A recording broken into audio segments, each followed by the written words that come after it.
वो ऐसा बाप है जो कहता है कि बाप के अंदर के प्यार और बाहर के प्यार की बड़ी भारी युक्ति है। ऐसा बाप भी है और पतितों को पावन बनाने वाला भी है। जैसे पावन देवताओं को धर्म पिताओं ने संग के रंग में ला करके पहले कन्वर्ट किया ना, कन्वर्ट करके अपने देशों में ले गए। आज भी इस्लामी भारत की कन्याओं को भारत से उठा करके विदेश में ले जा रहे हैं या नहीं ले जा रहे हैं? ले जा रहे हैं। ये आदि से ही उनकी परंपरा चली आ रही है। संग के रंग से ऐसा विकारी बनाते हैं जैसे राक्षस विकारी होते हैं। राक्षस राक्षसी बनाते हैं। संग के रंग से बनाते हैं ना, कि मन बुद्धि रूपी आत्मा की याद से बनाते हैं, याद से बनाते हैं या शरीर की इंद्रियों के संग के रंग से बनाते हैं? शरीर की इंद्रियों के संग के रंग से क्या बनाते हैं? पवित्र देवताओं को अपवित्र विकारी बनाते हैं। तो बताओ, विकारी से निर्विकारी, पतित से पावन फिर कैसे बनेंगे? संग के रंग से बनेंगे। हाँ, बुद्धि योग से हम संग करेंगे। बाबा भी कहते हैं मुझे याद करो, और तो कुछ नहीं कहते। कहते हैं ना, क्या कहते हैं? मुझे याद करो। तो बुद्धि के संग के रंग से याद करेंगे ना, पावन बन जाएंगे। अरे क्यों नहीं बन जाएंगे? तर्क क्या है? कारण क्या है? रसगुल्ला खाया होगा तो याद आएगा, या खाया ही नहीं होगा तो याद आएगा? है, खाया होगा तो याद आएगा। ये इंद्रियां हैं भोगने वाली, खाने वाली। कोई ने सतयुग त्रेता में आंखों का सुख भोगा है, कोई ने ज्ञानेंद्रियों का सुख भोगा है ज्यादा, और कोई आत्माओं ने द्वैतवादी द्वापर युग से कलयुग के अंत तक कर्मेंद्रियों का सुख भोगा है। भोगा है या नहीं भोगा है? हैं? उस एक का नहीं भोगा। जिन्होंने भोगा है उनको अंतिम जन्म में ऑटोमेटिक वो याद आएगा या नहीं आएगा? ऑटोमेटिक उनको याद आएगा। जिन्होंने नहीं भोगा है उनको याद नहीं आएगा। तो ये हिसाब है प्रैक्टिकल में इंद्रियों के संग के रंग का।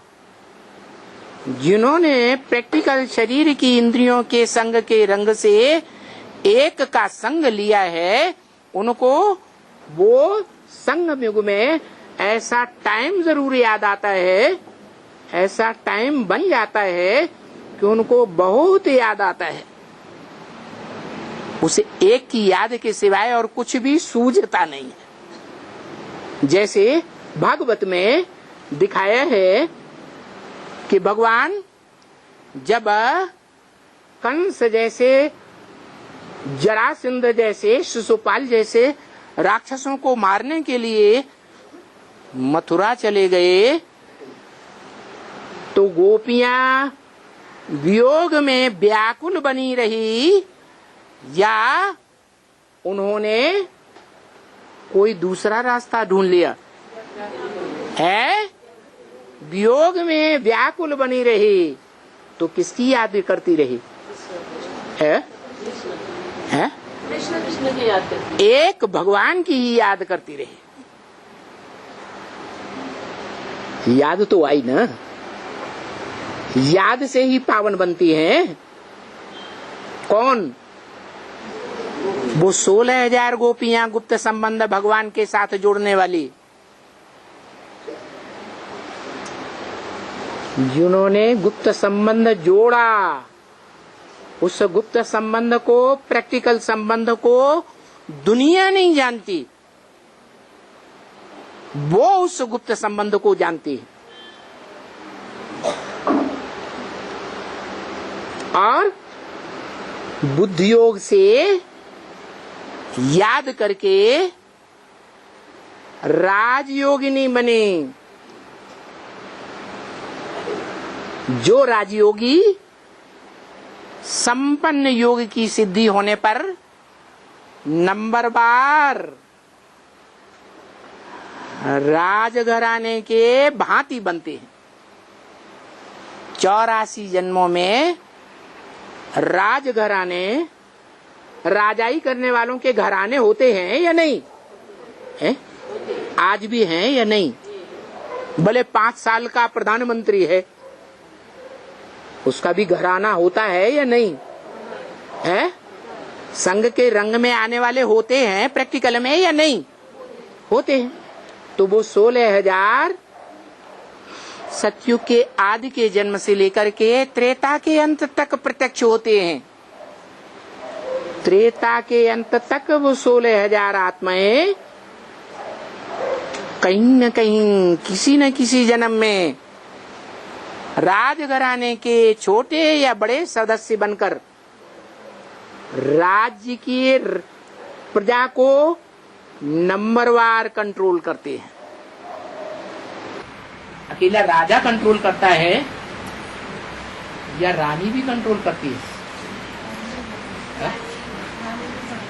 अकेला राजा रानी ही कंट्रोल करते हैं कि जो राज परिवार की राजमाता होती है उसका भी कंट्रोल चलता है? जो राज्य के अधिकारी होते हैं छोटे बड़े, उनका भी कंट्रोल चलता है या नहीं चलता है? चलता है। जैसे प्रधानमंत्री का, आज के प्रधानमंत्री का ड्राइवर हो और उससे साधारण प्रजा के किसी व्यक्ति का मेल मिलाप हो जाए,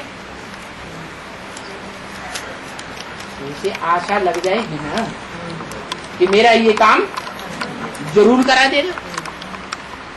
तो उसकी भी राजाई है या नहीं है? ऐसे ही तो 16,000 आत्माएं हैं जो राजयोग सीखती हैं संगम युग में भगवान बाप से, प्रैक्टिकल में सीखती हैं। वो राजयोगी आत्माएं जन्म जन्मांतर राजघराने में कहीं न कहीं जन्म लेकर के प्रिंस बने, राजा रानी बने या उनके संबंधी बने, परिवार की भांति बने, वो बनते जरूर कई कई जन्मों में बनते हैं और कोई विशेष जन्मों में बनते हैं। तो उनको राजयोग के द्वारा राजाई का वर्षा मिला या नहीं मिला है? मिला। तो वो बाप भी वर्षा देने वाला, राजाई का वर्षा देने वाला बाप भी है, पतित पावन भी है। उन गोप गोपियों से गुप्त संबंध जोड़ने वाला, पतितों को पावन बनाने वाला क्या है? बाप भी है। कोई माताएं रोना रोती हैं, बाबा हम जब बुढ़ी हो गई तब आप क्यों आए? तो बाप कहते हैं तुम तो माता हो, जगत माता हो, क्योंकि जगत पिता तुम्हारा बच्चा बन करके आया है। माताओं के लिए शिव बाबा का कौन सा सबसे बड़ा तो बड़ा संबंध है? बच्चे का संबंध है। और माताओं को अपने जीवन में सबसे जास्ती किसकी याद आती है? बच्चे की याद आती है। तो माता का संबंध अच्छा नहीं है क्या? है बहुत अच्छा है। कोई कहे माता का संबंध तो अच्छा है, लेकिन बाप ने ये भी तो बताया है कि एक संबंध है जो बहुत घनिष्ठ और गहरा है, पति पत्नी का संबंध, साजन सजनी का संबंध। वो तो माताओं को नहीं मिलेगा। अरे माताएं जो इस जीवन में किसी का साथ लेकर के माता बन गई, तो एक के संग के रंग के और एक की याद के संस्कार स्वभाव बनना चाहिए, या कोई दूसरा भी टांग अड़ा दे उसकी भी याद आने लगे तो व्यभिचारी स्वभाव संस्कार स्मृति का संस्कार पड़ा या अव्यभिचारी बना? व्यभिचारी बन गया। तो इसलिए बाप कहते हैं पहले माताओं को बाप के साथ कौन सा संबंध पक्का करना है? शिव बाबा हमारा बच्चा भी नहीं, छोटा मध्यम नहीं, जिस बच्चे से माताओं को बहुत आस होती है वो कौन सा बच्चा? बड़ा बच्चा है। और बच्चे महामृत्यु के समय विनाश काल में मेरा साथ दें या न दें, धोखा दे जाएं, भले सारी प्रॉपर्टी माताएं बच्चों को अर्पण कर देती हैं, तो भी देखने में क्या आता है? वो बच्चे माता को घर से बाहर निकाल देते, उसके स्वभाव संस्कार को समाये नहीं पाते। और ये शिव बाबा कैसा बच्चा है माताओं के लिए? है सदा साथी है। बाप कहते हैं मैं माताओं के लिए आया हूं, खास माताओं के लिए। क्या कुमारों के लिए, अदर कुमारों के लिए नहीं आया हूं? आया है। फिर आया है, फिर उनको दुर्योधन दुशासन क्यों बोल देता है? सारा मान मर्तबा मिट्टी में मिलाई दिया। दुर्योधन दुशासन बोल दिया कि सब पुरुष दुर्योधन दुशासन है, तो दुर्योधन दुशासनों के लिए आया है या माताओं कन्याओं के लिए आया है? अरे शास्त्रों में क्या कहा? शास्त्रों में भी कहा हुआ है कि भगवान धरणी माता के ऊपर जब बहुत पापों का बोझ चढ़ जाता है, तब भगवान धरणी माता का उद्धार करने के लिए आते हैं। क्या करने के लिए आते हैं?